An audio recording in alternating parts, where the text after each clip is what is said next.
Innal hamdalillah nahmaduhu wa nasta'inuhu wa nastaghfiruh wa na'udzu billahi min syururi anfusina wa min sayyiati a'malina. May yahdihillahu fala mudhillalah wa may yudlil fala hadiyalah. Asyhadu an la ilaha illallah wahdahu la syarikalah wa asyhadu anna Muhammadan abduhu wa rasuluh sallallahu alaihi wa ala alihi wa ashabihi wa man tabi'ahum bi ihsan ila yaumiddin. Amma ba'd. Alhamdulillah, pada malam hari ini kita melanjutkan kajian kitab Bulughul Maram min Adillatil Ahkam karya Imam Al-Hafidh Ibn Hajar Al-Asqalani rahimahullah.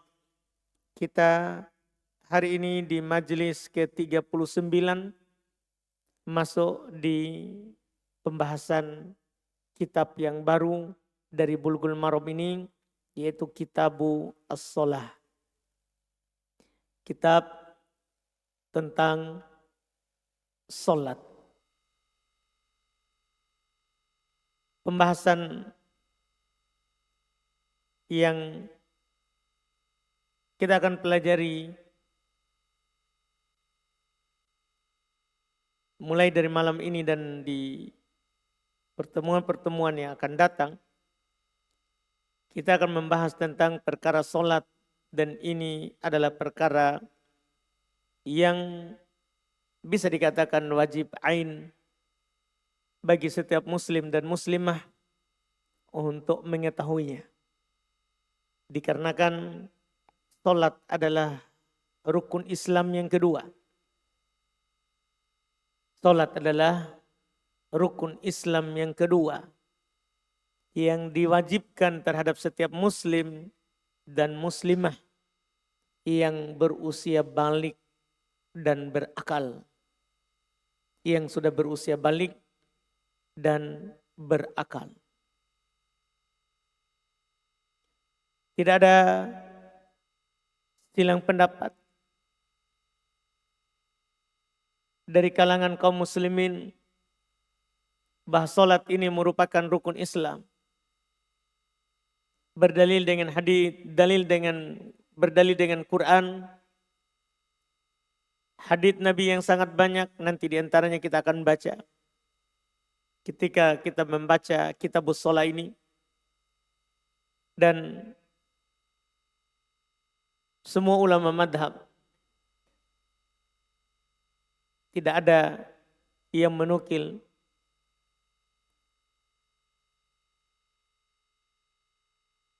penyelisihan akan rukun Islamnya dan fardu ainnya setiap muslim dan muslimah yang sudah berakal lagi balik untuk melaksanakan sholat.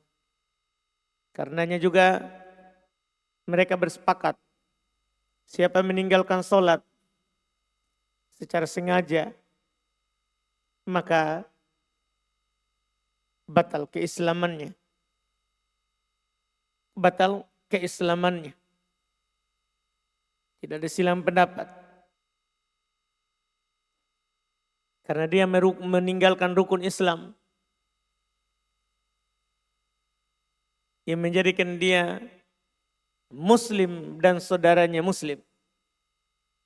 Allah berfirman, fa in tabu wa aqamus shalah wa atuz zakah fa ikhwanukum fid din. Apabila mereka bertobat, mendirikan salat, mengeluarkan zakat, maka mereka adalah saudara kalian dalam agama. Dan juga Nabi sallallahu alaihi wasallam telah menegaskan bahwa al-ahdu alladzi bainana wa bainahum as-shalah.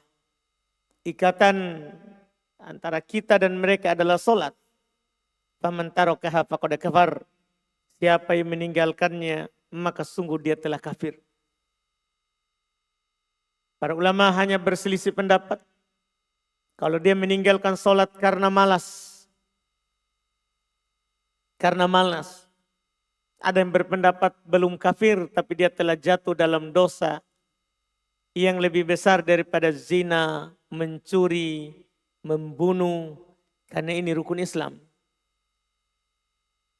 Iya. Dan bahkan mereka bersepakat di atas pendapat berdosa. Cuman berselisih pendapat apakah kafir atau belum. Sebagian mengatakan belum kafir. Selama dia bersyahadat dengan benar. Cuman dia tidak melakukan sholat karena malas. Itu belum kafir. Ada juga ulama rahimahumullah ta'ala berpendapat kafir walaupun dia tinggalkan karena malas. Karena ketika dia bermudahan meninggalkan sholat berarti masalah syahadatnya. Karena bukti daripada syahadat la ilaha illallah ta'atuhu fima amar. Taat kepadanya terhadap apa yang dia diperintah. Pada apa yang dia perintahkan. Itu makna seorang yang masuk dalam Islam. Al-istislamu lahu bitta'ah. Dia berserah diri. Berpasrah diri kepada Allah dengan melakukan ketaatan. Dengan melakukan ketaatan. Maka ketika dia meninggalkan sholat berarti dia belum Islam. Belum berserah diri kepada Allah dengan melakukan ketaatan. Walaupun karena malas. Walaupun karena malas. Iya. Dan dalam hal ini untuk keluar dari silam pendapat tentunya kita tidak boleh bermudahan. Walaupun karena malas, karena sholat 5 waktu boleh kita lakukan di dalam keadaan apapun kita dimudahkan.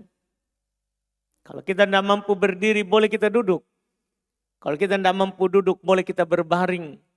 Kalau kita tidak mampu bergerak boleh kita berisyarat bahkan dengan mata kita. Ini kemudahan sholat. Akan datang nanti hadits seorang sahabat Imran ibn Husain datang kepada Nabi SAW mengatakan dia punya bawasir. Dia punya penyakit. Kalau berdiri lama dia tidak mampu. Tapi bersamaan dengan itu kata Nabi Sholli qa'ima. Sholatlah kamu dalam keadaan berdiri. Ini orang sakit, bagaimana kalau yang malas? Fa'illam tastati faqa'ida, kalau kamu tidak mampu duduk. Fa'illam tastati fa'ala jambin. Kalau tidak mampu maka berbaring. Jadi tidak digugurkan. Sholat itu, walaupun kita dalam keadaan sakit sekalipun, apalagi malas. Apakah kita akan mengira bahwa Allah akan memberikan udzur kepada kita meninggalkan rukun Islam yang kedua karena kita malas? Tentunya tidak. Iya, tentunya tidak diberikan udzur hal tersebut. Makanya Syekhul Islam Ibn Taimiyah beliau lebih condong kepada pendapat yang mengkafirkan. Supaya orang tidak bermudahan meninggalkan sholat. Karena kalau kita mengatakan belum kafir, dia akan bermudahan. Dia akan bermudahan. Kan saya masih muslim kalau tidak sholat. Maka belum menutup pintu ini dan berpendapat bahwa orang meninggalkan sholat walaupun karena malas, dia telah kafir. Keluar dari Islam. Keluar dari Islam. Ini terkait dengan hukum sholat 5 waktu. Adapun hukum seputar sholat maka alhamdulillah di kitab ini Kitab Bulughul Maram beliau membahas tentang sholat lengkap. Mulai dari waktu sholat, beliau akan sampaikan kepada kita. Mulai dari pembahasan waktu sholat. Iya. Kemudian nanti ada masalah adzan. Ketika masuk waktu kita adzan. Ada syarat sah sholat.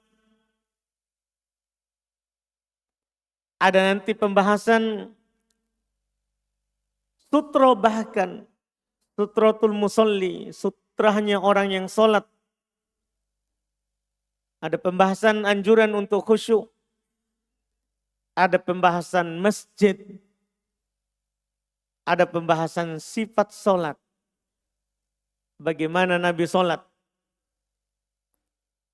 Ada pembahasan sholat at-tatawwu, sholat sunnah. Bahkan ada pembahasan sujud sahwi, sujud tilawah.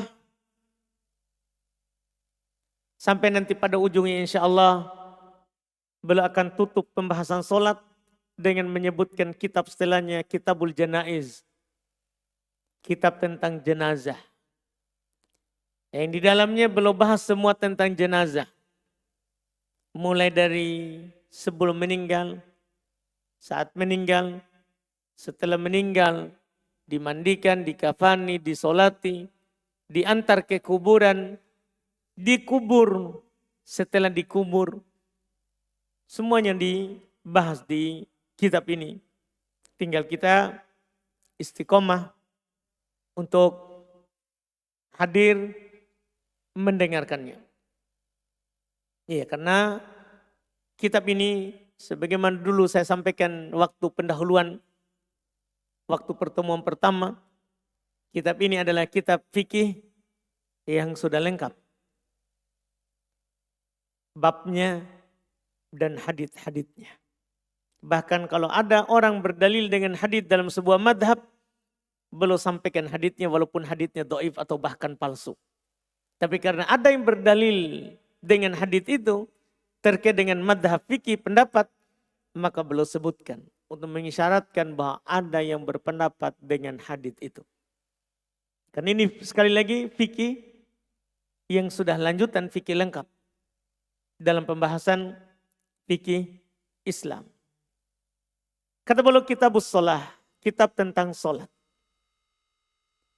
Sholat secara bahasa ad-du'a.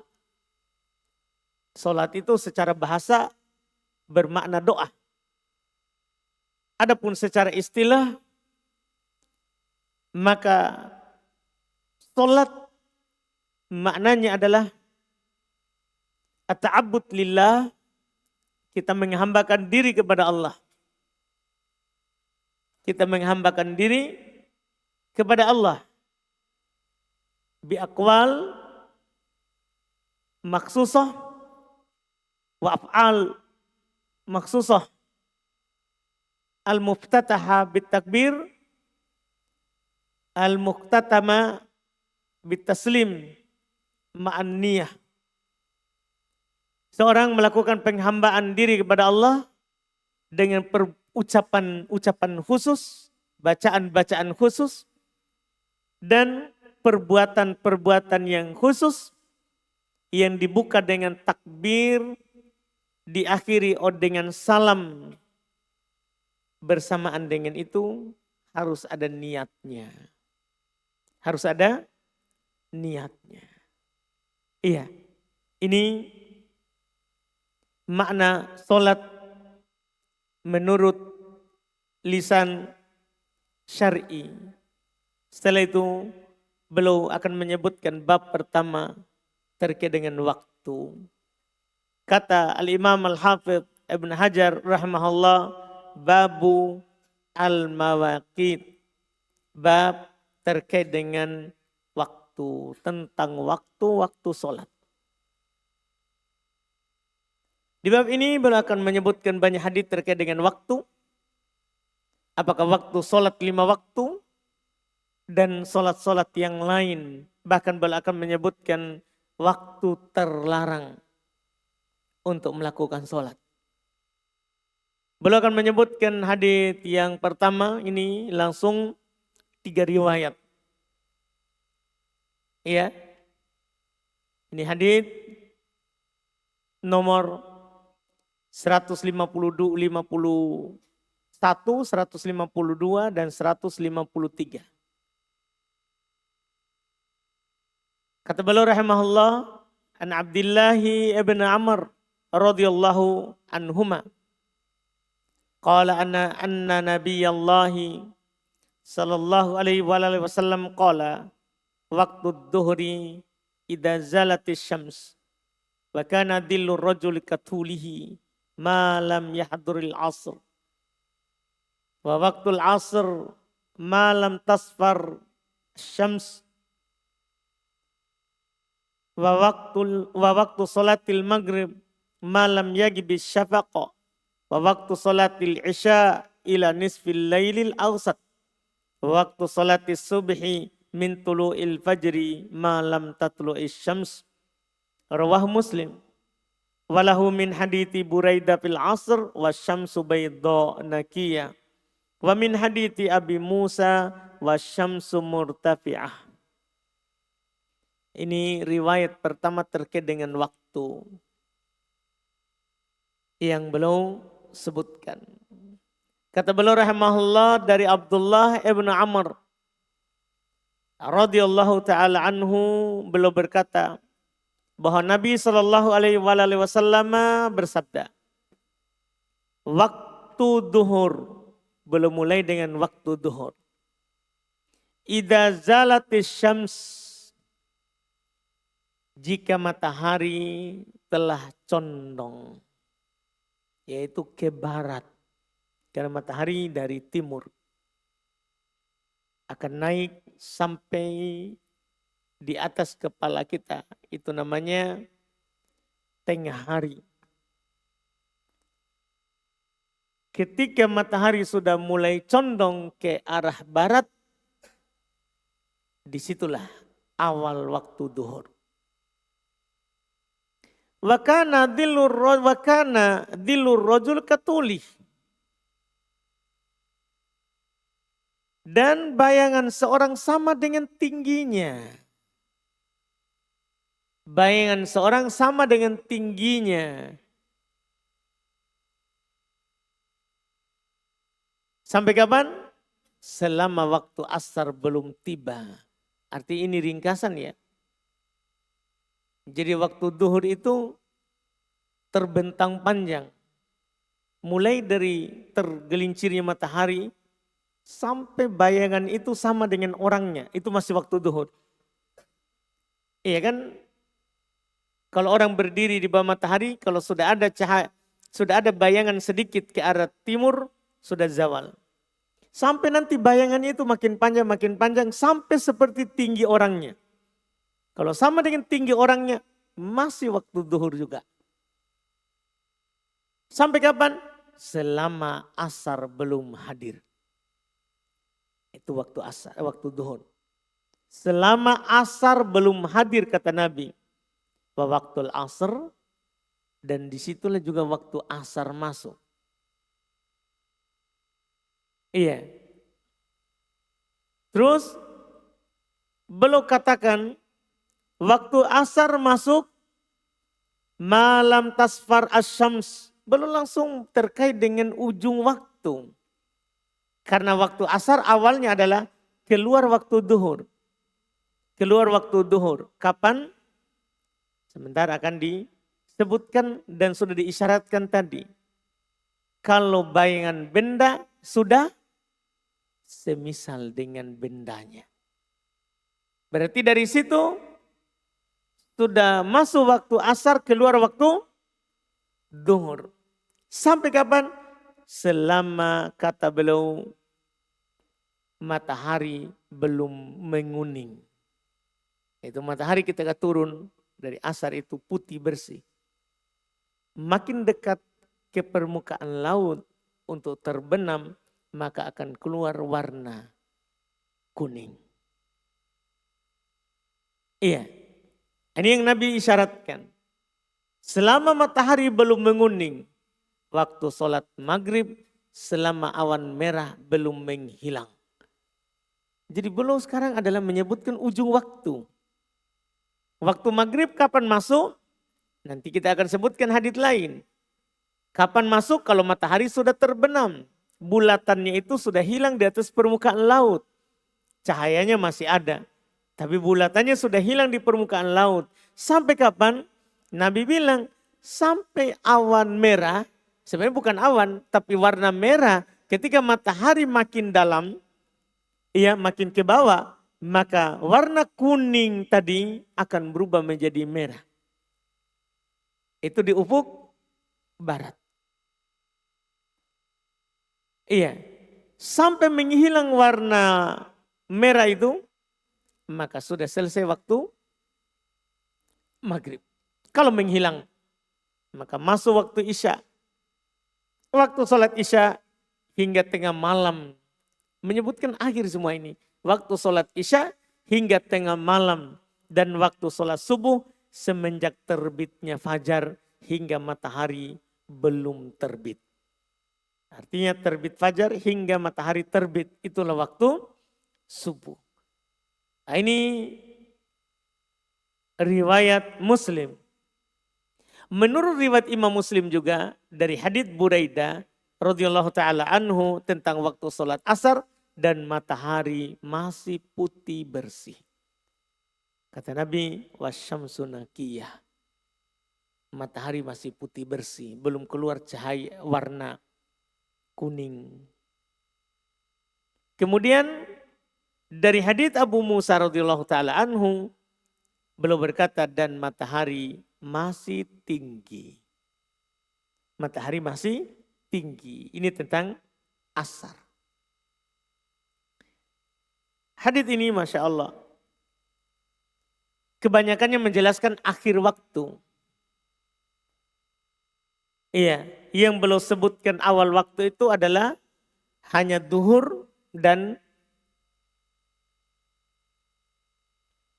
isya. Hanya duhur dan isya. Kenapa tidak disebutkan awal waktu? Karena awal waktu adalah dengan keluarnya waktu sebelumnya. Itu langsung namanya ditambih. Kita pakai dalilul isyarah. Isyarat dari hadits. Ketika disebutkan itu adalah akhir waktu, berarti awal waktu setelahnya. Adalah awal waktu setelahnya. Iya, sebagaimana nanti kita akan sebutkan di fikihnya. Sumber hadits. Hadits Abdullah ibn Amr itu diriwayatkan oleh Imam Muslim nomor 612. Hadits Buraidah diriwayatkan oleh Imam Muslim juga nomor 613. Hadits Abu Musa diriwayatkan oleh Imam Muslim juga nomor 614. Artinya hadits tadi itu berurutan semua di Muslim. Iya. Imam Muslim menyebutkan hadits tentang waktu tadi dari 3 sahabat. Dan Imam Muslim menyebutkan riwayatnya secara utuh. Ini yang meringkasnya itu adalah Al-Hafidz Ibnu Hajar. Jadi Al-Hafidz Ibnu Hajar hanya menyebutkan yang tidak disebutkan di sebelumnya. Adapun dalam riwayat Imam Muslim kebiasaannya menyebutkan lafadz hadits secara penuh semuanya. Jadi Imam Muslim menyebutkan penuh. Hadits Abdullah bin Amr penuh, hadits Buraidah penuh, dan hadits Abu Musa penuh. Kalau kita kembali ke Sahih Muslim, maka akan jelas penjelasan dari semua terkait dengan waktu tadi. Derajat hadits sahih tentunya. Adapun biografi, kalau biografinya Abdullah bin Amr ibn al-As sudah. Iya. Sisa sekarang biografinya Buraidah. Sama Abu Musa. Buraidah, nama beliau adalah Buraidah ibn al-Husayb al-Aslami. Abu Abdillah atau Abu Sahal. Beliau punya 2 kunyah. Abu Abdillah atau Abu Sahal. Tidak apa-apa orang punya lebih dari satu kunyah. Belum masuk Islam sebelum perang Badar. Iya, tapi belum sempat ikut. Tidak sempat ikut. Iya, dalam perang Badar. Belum sempat ikut. Iya, di saat perang Badar itu terjadi. Kenapa tidak sempat ikut? Iya. Tentunya waktu itu belum masih kecil. Belum cukup umur untuk ikut berperang. Belum cukup umur untuk ikut berperang. Belum tinggal di Madinah selama Rasulullah. Adapun setelah perang Badar belum selalu ikut perang. Setelah perang Badar belum selalu ikut perang. Belum tinggal di Madinah. Kemudian setelah meninggal Rasulullah belum pindah ke Basrah. Belum pindah ke Basrah. Iya. Dan waktu tinggal di Basrah belum keluar ke Khurasan untuk berjihad. Memperluas kekuasaan kaum muslimin. Dan meninggal di daerah yang bernama Maru. Ya, pada zaman Yazid ibn Muawiyah di tahun 62 Hijriah. Di tahun 62 Hijriah. Artinya beliau hidup di khalifah yang 4. Hidup di khalifah yang 4. Dan bahkan di Yazid ibn Muawiyah hidupnya. Panjang umur beliau. Meninggal di tahun 62 Hijriah. Kemudian Abu Musa, nama beliau adalah Abdullah ibn Qais. Al-Aslami juga sama dengan Abu Buraidah, ya, Al-Aslami. Abdullah ibn Qais kita kenal dengan Abu Musa. Iya, Al-Asy'ari. Beliau adalah namanya Abdullah ibn Qais Al-Aslami. Beliau termasuk yang awal-awal masuk Islam dan berhijrah ke Habasyah. Awal masuk Islam. Ada juga mengatakan dari ahli sejarah, belum dah hijrah ke Habasyah, tapi belum pulang kampung. Saat Islam tidak bisa dinampakkan di Makkah di awal-awal Islam, belum setelah masuk Islam pulang kampung. Setelah itu ada hijrah ke Madinah, baru belum berhijrah ke Madinah. Walaupun ada juga mengatakan tidak, belum tidak pulang kampung, belum pergi hijrah ke negeri Habasyah. Ke negeri Habasyah bersama kaum muslimin yang hijrah di awal Islam. Di awal Islam. Iya. Dan setelah meninggal Rasulullah, beliau juga pindah ke Basrah sama dengan Buraidah. Beliau juga pindah ke Basrah. Karena apalagi di masanya Umar ya. Jadi Rasulullah meninggal, di masanya Umar belum memperluas kekuasaan kaum muslimin ke arah sana. Ke arah Irak. Iran. Belum perluas ke sana. Dan tentunya kaum muslimin di masanya Umar tidak pernah kalah. Makin luas pemerintahan kaum muslimin, makanya banyak sahabat yang dikirim ke sana, pindah ke sana untuk berjihad. Di masanya Umar paling banyak keluar kaum muslimin dari Madinah ke sana, arah sana semuanya dulu. Semuanya ke arah sana. Maka termasuk yang pergi adalah ini Abu Musa. Ya, setelah meninggal Rasulullah pindah ke Basrah. Setelah di masa khilafah Umar, kemudian ke Kufah dekat dari Basrah. Di awal khilafah Utsman, dan setelah itu kembali beliau ke Mekah dan meninggal di Mekah pada tahun 50 Hijriah. pada tahun 50 Hijriyah radhiyallahu taala anhu. Adapun fikih hadits, ini hadits terkait dengan waktu sholat 5 waktu. Ini hadits tadi. Fikih hadits pertama, awal waktu duhur ketika matahari tergelincir ke arah barat. Dan akhir waktunya adalah ketika bayangan benda semisal dengannya. Iya. Jadi kalau kita berdiri di bawah terik matahari siang hari, kapan ada bayangan sedikit ke arah timur, maka sudah masuk waktu duhur. Atau kalau kita tidak mau berdiri, kita bisa tancapkan sesuatu, iya, di atas tanah. Kalau sudah ada bayangan sedikit, itu namanya fai. Bayangan sedikit ke arah timur, maka sudah masuk waktu duhur. Kapan waktu duhur selesai? Maka kita membutuhkan ukur tinggi benda tadi. Iya, kalau kita di pesantren, kita paku di papan. Setelah itu kita ukur tinggi benda, kemudian kita bulati nanti setinggi bayangannya. Iya, kapan bayangannya sudah sampai ke bulatan itu, garis itu, berarti sudah sama tingginya.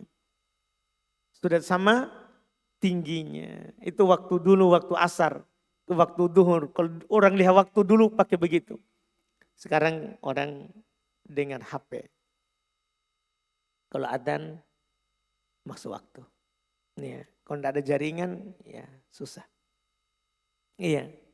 Ini harus kita tahu ini. Suatu saat kita ke gunung, kemana, tidak ada jaringan. Atau kita ke laut, tidak ada jaringan. Ini yang bisa dilakukan. Waktu asar, waktu duhur berakhir, jika bayangan benda semisal dengan benda itu. Iya, semisal dengan benda itu. Ini sepakat para ulama. Tidak ada silang pendapat. Jadi yang saya akan nukil ini sepakat atau mayoritas. Sepakat atau mayoritas. Itu waktu duhur. Kedua, awal waktu sholat asar. Awal waktu sholat asar, ketika bayangan benda sama dengan bendanya. Karena akhir waktu duhur, itulah awal waktu asar. Awal waktu asar. Ketika bayangan benda sama dengan bendanya.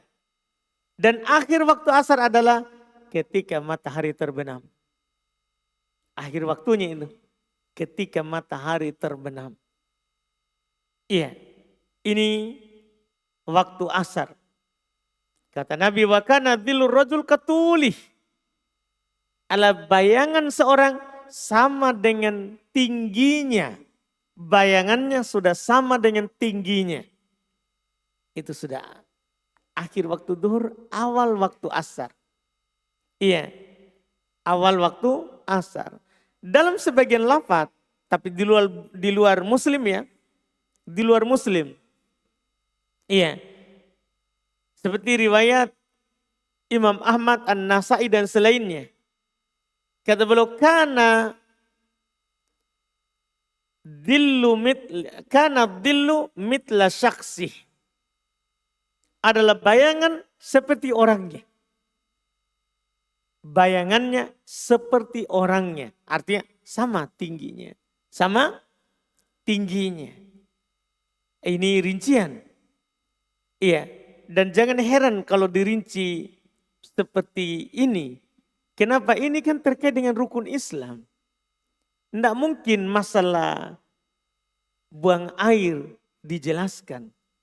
Cebok bagaimana caranya. Saat kita kencing, kita pegang pakai tangan kanan atau tangan kiri, kemaluan kita, kelamin kita. Itu diurus.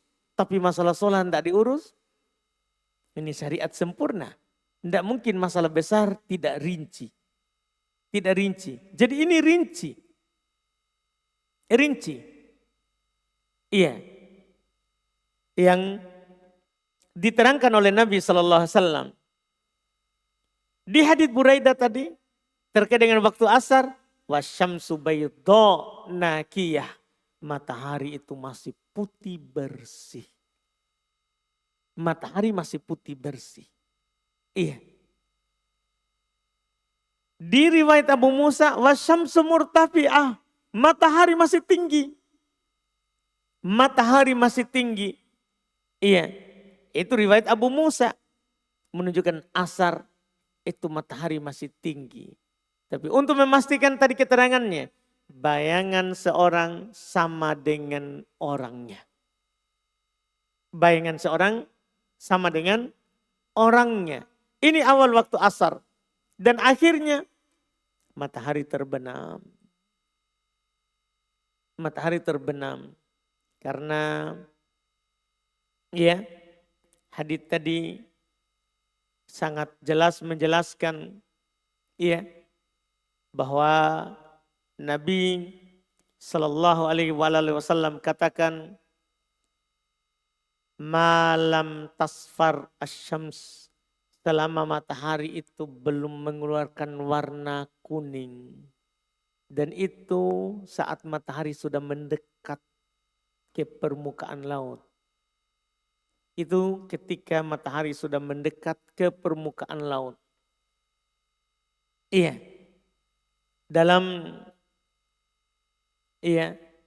hadits riwayat Bukhari Muslim, tapi belum tidak sebutkan di sini, dari Abu Hurairah terkait dengan akhir waktu asar tadi yang disebutkan tadi. Beliau berkata, man adraka raka'atan minal asr qabla an tagruba syams faqad adrakal asr. Siapa yang mendapatkan satu rakaat dari sholat asar sebelum matahari terbenam. Jadi jelas sekali. Sebelum matahari terbenam, maka dia telah dapat sholat asar. Yang menjadi poin kita adalah sebelum matahari terbenam. Artinya kapan? Biar satu rakaat sebelum terbenam. Sudah dapat asar. Kapan matahari sudah terbenam berarti bukan lagi waktu asar. Bukan lagi waktu asar. Berikutnya lagi. Awal waktu sholat maghrib. Awal waktu sholat maghrib. Ketika matahari terbenam. Nanti akan datang insya Allah sebagian lafaz. Iya. Idza wajabat. Jika matahari itu sudah hilang di permukaan laut. Iya. Itu awal waktu sholat maghrib. Akhir waktunya adalah ketika warna merah atau jingga atau kuning hilang di ufuk barat. Jadi ketika matahari itu turun, warnanya kuning. Setelah itu memerah atau warna mengeluarkan warna jingga. Setelah itu hilang, gelap gulita. Tidak ada lagi itu warna. Maka waktu maghrib Syekh bin Utsaimin pernah beliau teliti berapa jaraknya itu. Beliau katakan 30 menit kurang lebih. Setelah matahari terbenam, setelah terbenam ini, mataharinya sudah hilang di atas permukaan laut. Maka beliau perhatikan bahwa jarak antara terbenamnya matahari dan hilangnya tadi itu yang warna merah yang disebabkan karena matahari turun itu sekitar 30 menit. Sekitar 30 menit. Kapan itu hilang? Waktu Isya masuk. Waktu Isya masuk. Maka istilahnya langsung awal waktu Isya. Awal waktu sholat Isya. Ketika warna merah atau jingga atau kuning tadi hilang di ufuk barat. Itu waktu Isya itu masuk. Kapan hilang tadi itu masuk waktu Isya. Kalau masih ada tadi itu, masih waktu maghrib. Masih waktu maghrib. Kapan hilang? Maka sudah masuk waktu isya.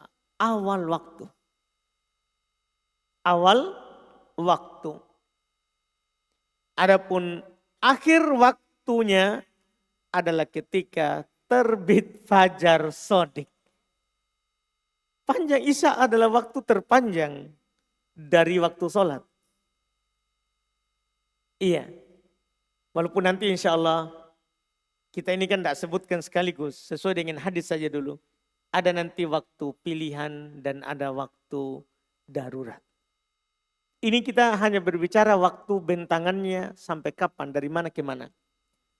Jadi waktu sholat isya itu awal waktunya ketika warna merah atau jingga atau kuning tadi hilang di ufuk barat. Dan akhir waktunya adalah ketika terbit fajar shadiq. Akan datang nanti hadits insya Allah bahwa fajar ada dua. Fajar ada dua, akan datang nanti insya Allah. Kita akan sebutkan jika sudah datang haditsnya. Jadi waktu isya habis ketika terbit fajar shadiq. Fajar shadiq itu kapan? Ya adzan subuh. Kapan orang adzan subuh itu dibilang sudah terbit fajar shadiq. Apa ciri fajar shadiq? Nanti kita akan jelaskan. Yaitu cahaya di ufuk timur, itu tersebar ke kiri dan ke kanan. Kalau cahayanya masih lurus ke atas, itu namanya fajar kadhib. Fajar kadhib. Tapi ketika cahaya sudah mulai ke kiri dan ke kanan di ufuk timur, berarti matahari sudah mendekat ke permukaan laut. Maka itulah disebut dengan fajar shadiq. Dan masuk waktu subuh. Keluar waktu isya. Awal waktu sholat subuh ketika terbit fajar shadiq. Tadi. Yang akhir waktu isya. Awal waktu fajar ya sholat subuh ketika terbit fajar shadiq. Dan akhir waktunya adalah ketika terbit matahari. Jadi bukan masuk waktu duhur, tapi terbit matahari. Jadi antara waktu duhur dan waktu subuh itu terputus. Tidak sama dengan duhur asar, asar maghrib, maghrib isya, isya subuh. Itu bersambung. Iya, ketika di subuh putus dengan terbitnya matahari. Dengan terbitnya matahari. Karena waktunya juga tidak bersambung. Dari sinilah hikmahnya. Di waktu itu ada beberapa sholat yang disyariatkan. Ada sholat syuruk. Ada sholat duha. Ya, karena sholat syuruk adalah sholat yang dikerjakan saat matahari sudah naik. Sholat duha, sholat yang dikerjakan disunahkan adalah saat matahari sudah panas. Sudah panas. Itu sholat duha. Onta yang tidur itu mulai bangun. Karena onta itu tidur, malam tidur. Sampai pagi dia tidur sambil mengunyah. Ya, karena onta punya kantong makanan. Dia tidak perlu bangun pagi-pagi untuk cari makan. Dia ada kantong makanannya. Jadi kalau mau makan biar tidur dia sambil mengunyah. Karena makanannya di kantong tadi itu keluar kembali ke mulutnya. Jadi biar tidur mengunyah. Siapa yang tidur sambil mengunyah? Onta itu ya. Iya. Jadi dia biar tidur mengunyah. Sehingga dia tidak bangun. Tidak bangun. Kecuali matahari yang mulai panas. Matahari mulai panas baru dia terbangun. Baru dia terbangun dan mulai cari makan, cari minum. Cari makan, cari minum. Itu di waktu sholat duha. Di waktu sholat duha. Inilah yang disebut dengan waktu sholat fardu. Waktu sholat fardu. Dan masih banyak nanti hadis setelahnya. Masih terkait dengan waktu. Cuman disinggung. Ya. Dipisah-pisah. Iya. Nanti sholat isya misalnya. Disinggung khusus. Asar disinggung khusus. Lagi. Tapi tadi hadis yang tadi itu adalah yang paling lengkap. Terkait dengan waktu sholat 5 waktu. Dengan 3 riwayat tadi. Walaupun penulis meringkas sebagiannya. Boleh hapus sebagiannya dan boleh cukupkan dengan lafaz yang pertama. Kita cukupkan dulu, alhamdulillah. Insyaallah kita ambil lagi di pertemuan kita yang akan datang di kelanjutan pembahasan insyaallah taala. Kita adzan dulu baru masuk di tanya jawab.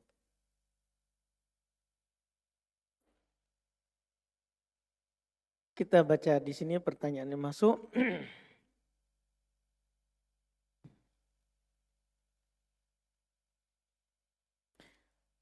Bismillah, teman saya pernah memboikot seorang yang ia nasihati.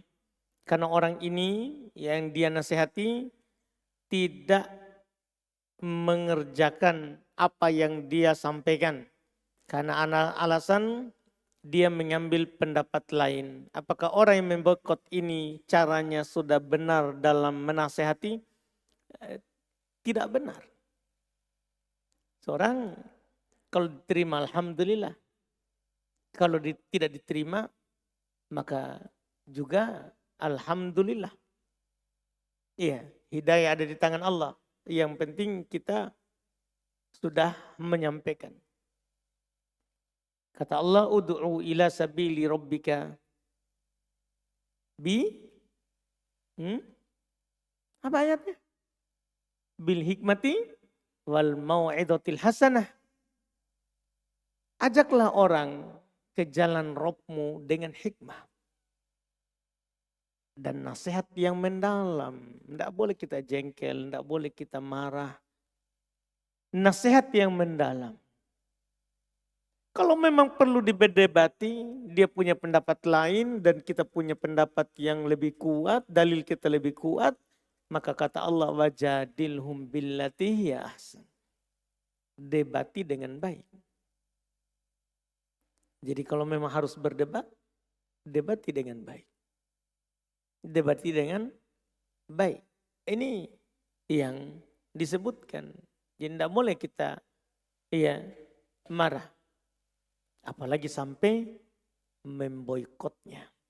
Apalagi kita sampai memboikotnya. Wallahualam. Seorang dai yang menyampaikan kebenaran harus lapang dadanya. Iya, harus lapang dadanya. Dan mengharapkan kebaikan dari apa yang dia sampaikan. Kalau tidak diterima oleh orang itu, maka minimal kalau ada orang yang mendengarnya, orang itu yang terima. Ya, Nabi ketika belum pergi berdakwah ke Taif, saat orang-orang musyrikin Makkah sudah tidak mau menerima dakwah beliau, itu terjadi di tahun ke-10 setelah kenabian. Bukan di tahun 10 Hijriah. Tahun 10 ketika beliau diangkat menjadi nabi.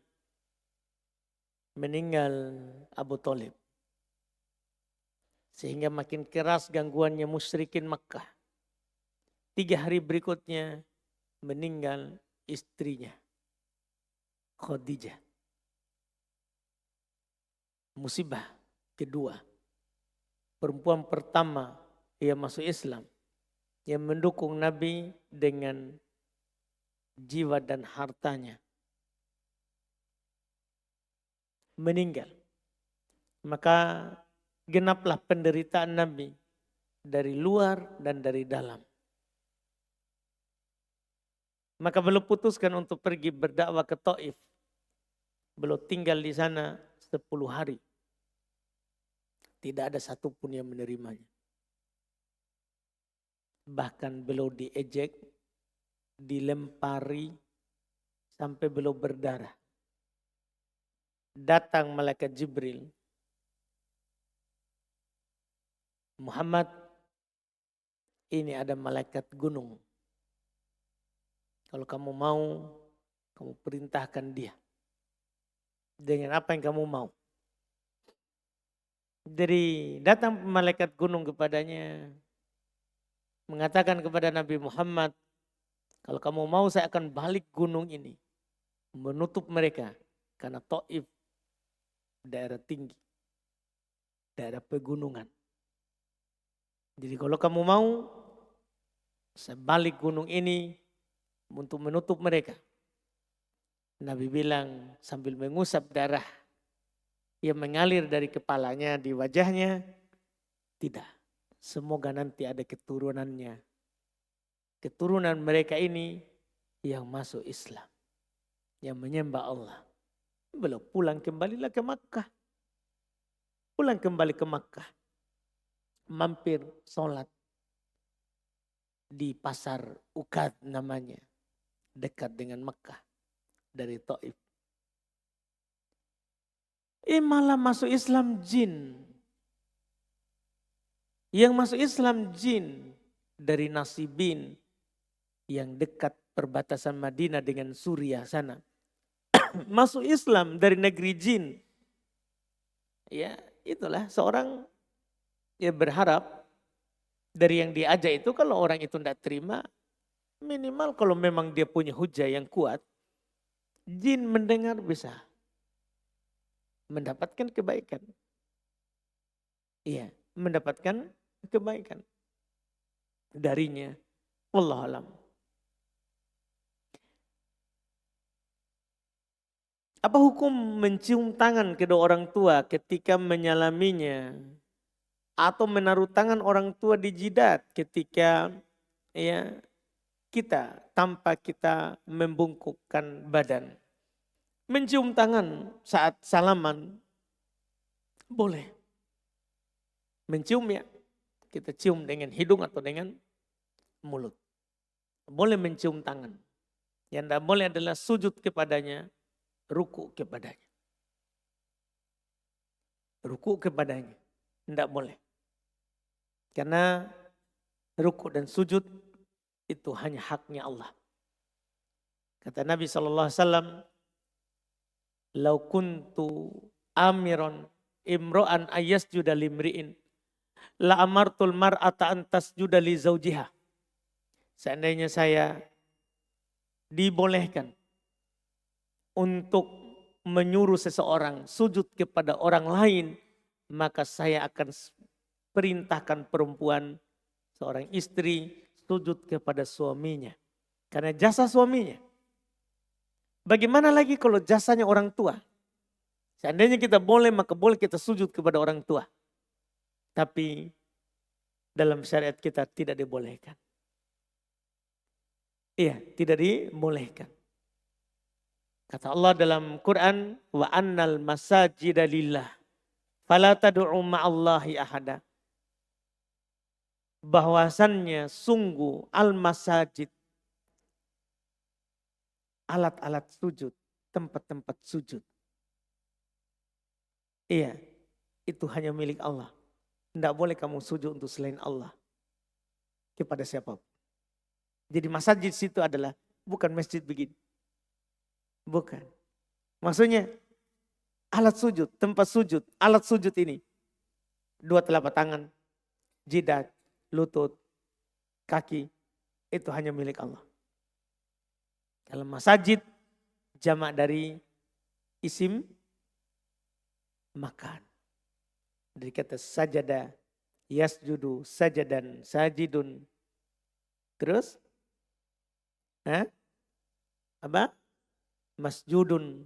Usjud, la tasjud, masjad. Paham kan? Yang dibaca dengan kasro sebelum akhirnya menjadi masjid. Itu isim makan. Isim makan. Ada juga mengatakan bahwa itu jamak dari misjad. Isim alat. Dan itu memang ada dua begitu. Karena misjad atau masjid bisa dijamak menjadi masajid. Nah, di sebagian ulama menafsirkan dua itu. Wa annal masajid jamak dari masjid.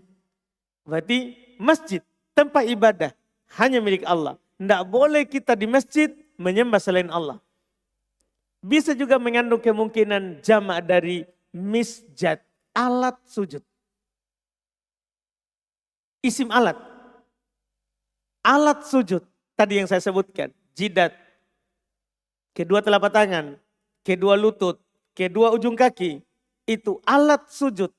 Lillah. Hanya milik Allah. Tidak boleh kita sujud kepada selain Allah. Itu tafsir dari ayat itu. Tafsir dari ayat itu dan mengandung dua kemungkinan makna itu. Maka tidak boleh kita sujud ruku kepada orang tua. Tapi cium tangan boleh. Cium tangan tidak boleh. Dan tidak boleh kita taruh tangannya di jidat. Karena itu lagi masuk dalam larangan ayat tadi. Masjid jama dari misjad. Alat sujud, jidat. Tidak boleh kita tempelkan tangan kita, tangannya orang tua ke jidat. Karena ini jidat, alat sujud. Ada ayatnya tadi. Wa annal masajida lillah. Alat sujud itu hanya miliknya Allah. Tidak boleh kita pakai kepada dan untuk selain Allah. Wallahu a'lam.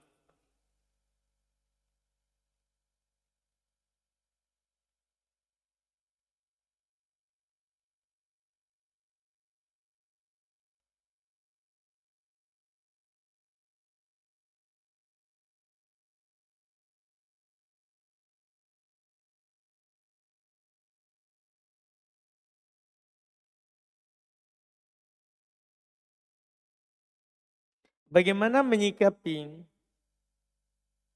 godaan setan yang mengatakan orang yang berbuat dosa kemudian tobat, ia akan masuk surga. Adapun menuntut ilmu tapi ria, maka akan masuk neraka. Oleh karena itu tidak perlu menuntut ilmu karena nanti akan ria. Bagaimana menyikapi bisikan tersebut Ustadz? Yang terkadang membuat saya pesimis dalam belajar. Pertama, itulah syaitan. Bisikan setan. Iya. Seperti yang di surat An-Nas kita baca semua itu. Iya. Dia selalu mewaswas. Dan bukan hanya waswas.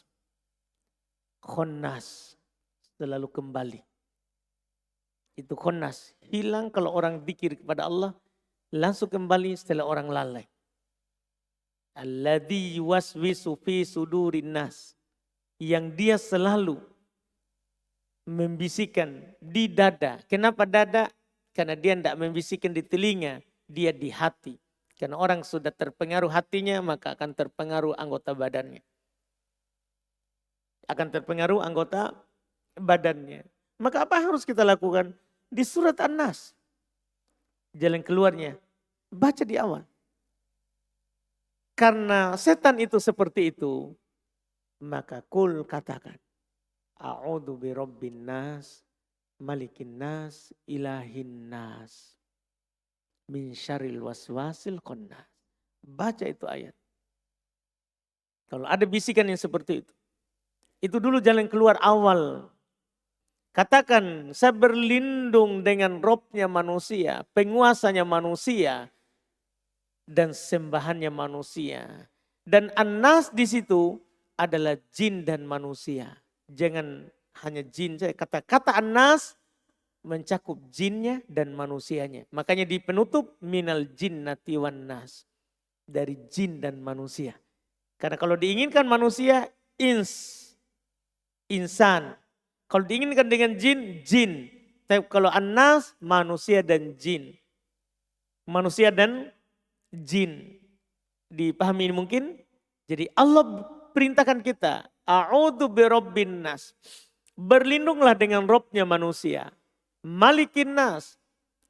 Penguasanya manusia. Ilahin nas. Sembahannya manusia. Itu jin dan manusia. Min syarril waswasil khannas. Dari kejahatan. Kejelekan. Al-waswas. Di pembisik. Waswas pelakunya. Wiswas bisikannya. dari waswas, bisikan, pembisik, dari pembisik al-khannas yang selalu datang dan kembali dengan cepat, pergi dan kembali dengan cepat. Minal jinnati wan nas, alladzi yuwaswisu fi sudurin nas minal jinnati wan nas. Iya, ini jalan keluar dan mudah kita hafal, kita semua hafal ayat ini alhamdulillah. Iya. Sedikit sekali. Isinya hanya 80 huruf. 80 huruf. Mudah kita baca dan cepat dihafal. Saya kira semuanya kita sudah hafal itu ayat. Semuanya sudah kita hafal itu ayat. Itu kalau dapat seperti itu. Kemudian berikutnya tidak boleh kita terlalu besar harapan. Nah, itulah setan. Setan itu adalah yumannihim, memberikan mereka angan-angan yang tinggi. Kapan tinggi angan-angan kita, maka kita akan bermudahan untuk tidak belajar. Gampang, tinggal bertobat. Siapa bilang kita akan bertobat sebelum meninggal? Tidak ada yang menjamin kita bisa bertobat. Tidak ada. Iya. Dia kan tidak tahu kapan kita meninggal. Makanya dia cuma membisikkan. Siapa yang hafal ayat itu? Yang ketika perkara sudah ditetapkan. Lamma qudiyal amr qala syaitan. Siapa yang hafal?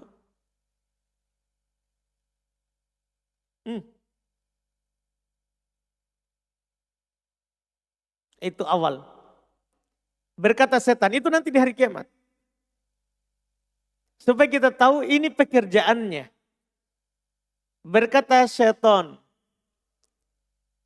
Ketika perkara itu sudah diputuskan nanti di hari kiamat. Innallaha wa'adakum wa'adal haqqa. Setan bilang begitu. Allah menjanjikan kepada kalian janji yang benar. Janji yang benar yang tidak akan pernah diingkari. Setelah itu masalahnya dia. Saya juga berjanji kepada kalian, tapi saya selisihi. Setan akan memberikan janji kepada kita seperti tadi. Gampang itu, kamu cukup itu kan janjinya setan. Tapi dia selisihi. Dia tidak akan memberikan bisikan kepada kita supaya kita tobat. Tidak. Dia tidak akan bisikan itu. Dia cuma bisikan kepada kita. Akhirkan. Gampang. Iya. Dia tidak akan pernah bilang, tobat kau cepat. Tidak. Itu baik sekali itu. Berarti dia sudah masuk Islam. Iya. Seperti setannya Nabi yang sudah masuk Islam. Sehingga tidak membisikkan Nabi kecuali kepada kebaikan.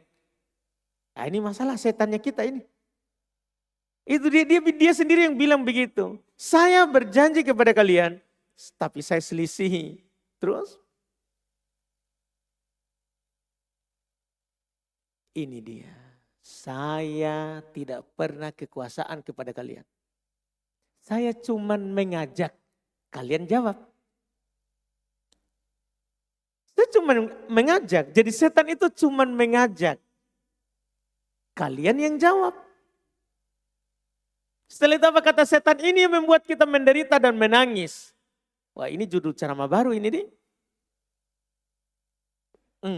Apa ucapannya setelahnya? Siapa suruh? Jangan mencela saya. Cela dirimu. Kan saya cuma ajak. Kamu yang mau. Jangan cela saya. Cela dirimu. Terus?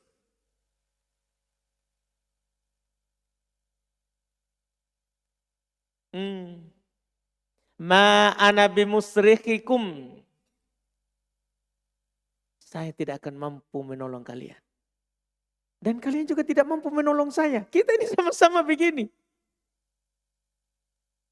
Paham tak? Ini harus kita tahu. Jangan sampai kita tadi ikut itu. Oh iya juga ya, ayolah. Daripada kita di RBA disiksa. Harus hafal, harus murojaah. Lebih baik kita keluar. Kan tinggal bertobat. Enggak usah belajar. Karena kalau kamu belajar, Ria, ini ucapan berikutnya. Ketahuilah, belajar itu menuntut kita untuk tidak ria. Makin lama kita belajar, maka makin kurang ria. Para ulama salaf dari turun-temurun berkata, "Tolabnal ilmi lid dunya fa aba ayyakuna illa lillah." Kami belajar awalnya untuk dunia, tapi ilmu itu enggan kecuali hanya untuk Allah. Makin banyak ilmu kita, makin ikhlas. Jangan bilang bahwa nanti kalau kita belajar kita akan ria. Enggak. Memang mungkin awal belajar kita ria. Awal belajar untuk dunia. Iya, tapi lama-lama ilmu itu akan mengantar kita kepada ikhlas. Karena makin banyak ilmu kita makin ikhlas. Makin ikhlas. Jadi tidak usah dihiraukan. Itu bisikan dan subhatnya setan. Terlalu panjang ini ya. Mohon maaf ini. Aduh, Masya Allah. Sisa sedikit waktu langsung. Iya. Berikutnya. Ada seorang ikhwah. Satu kali pertanyaan lagi. Mohon maaf. Ini sangat banyak sekali gara-gara terlalu panjang tadi itu. Gara-gara Abdul Khalik. Ada seorang ikhwan yang ingin melamar. Tapi belum merujuk ke titik-titik ya. Bukan Ustadz Makassar. Apakah boleh menerimanya? Jadi harus Ustadz Makassar ya? Nah, salah ini kita ya. Jangan mengukur kebenaran itu dengan Ustadz Makassar. Bahaya nanti. Ukurlah kebenaran itu, ukurlah Ustadz Makassar. Timbang mereka dengan dalil. Supaya kita tidak salah paham. Ustadz siapapun, ukurlah dia dengan dalil. Antum bisa baca ucapan Asy-Syaikh Ibnu Utsaimin di kitab Al-Qawaid Al-Mutlah. Di Asma'illahi wa sifatihi al-ulya. Ada di pembahasan di belakang. Bukan pembahasan yang di awal, di belakang. Ketika belum membantah orang-orang Asy'ariyah. Yang mereka menimbang kebenaran dengan orang. Tapi kan imam kami bilang begini. Guru kami bilang begini, syekh kami bilang begini. Yang mereka berpendapat ikut syekh. Belum bilang bahwa al-haqqu la yuzan birrijal. Kebenaran itu tidak ditimbang dengan orang. Jadi jangan pernah bilang benar kalau dia yang bilang. Jangan. Kebenaran tidak ditimbang dengan orang. Tapi sebaliknya, itu kata Syekh Ibnu Utsaimin. Sehingga kita kalau berpendapat, adanya kita pegang sesuatu, kita kuat, tidak ragu kita. Balik. Iya. Gimana itu? Walakin ar-rijal tuzan bil haq. Oranglah yang ditimbang dengan kebenaran. Ada orang bilang begitu, timbang dia dengan dalil. Ada dalilnya atau tidak. Jangan sampai kita ini. Tapi istilah tadi itu istilah yang dimaklumi, saya lihat di Facebook. Bahkan untuk mencela Ustaz-Ustaz Makassar, itu di Facebook begitu. Memang begitu Ustaz-Ustaz Makassar, Kak Doroki. Saya pernah baca komentar begitu. Jadi istilah Ustaz Makassar, Ustaz Jawa ini adalah istilah yang dipakai di dunia Syekhul Islam Facebook. Iya, orang-orang yang suka berdebat. Yang suka berdebat. Belajar nahwu baru ilmu kalam sudah lari. Kalau ditanya apa itu kalam, tidak tahu. Tapi kalau masalah jar wa ta'dil, Syekhul Islam Ibnu Taimiyah. Iya, ini sudah jadi istilah begitu. Memang sudah lama saya dengar begitu Ustaz Makassar, Ustaz Jawa. Mereka saling membantah dengan menyebut itu. Bahkan saling mengejek, diejek Ustaz Makassar misalnya. Mereka katakan memang orang-orang Ustaz Makassar Kak Doroki. Susah menerima kebenaran. Dia aja yang benar. Iya. Padahal Ustaz-Ustaz juga di Makassar, alhamdulillah. Semua kita alhamdulillah di Makassar ini semua terikat dengan dalil. Karena kita memang dididik di pesantren untuk berpendapat kalau ada dalilnya. Tidak apa-apa kita selisih, yang penting kita dalil. Tidak masalah. Tidak ada masalah. Cuman orang begitu, kalau kita tidak menerima pendapatnya, ya setelahnya adalah tinggal mencela. Makanya kalau kalau kita tahu orang itu bagus agamanya, terima saja, alhamdulillah. Tidak ada masalah kalau dia taklim dengan Ustadz Makkah, Ustadz Madinah, Ustadz Yaman. Tidak ada masalah. Yang penting dia mengedepankan dalil. Ya, mengedepankan dalil. Tidak pernah mempertentangkan antara dalil dan akal. Dan akal sehat. Iya, wallahualam. Kita cukup. Alhamdulillah, sisa 2 menit lagi jam 8. Mohon maaf atas banyak sekali pertanyaan tidak kami sempat jawab. Subhanakallahumma hamdik, asyhadu an la ilaha illa anta astaghfiruka wa atubu ilaik. Assalamualaikum warahmatullahi wabarakatuh.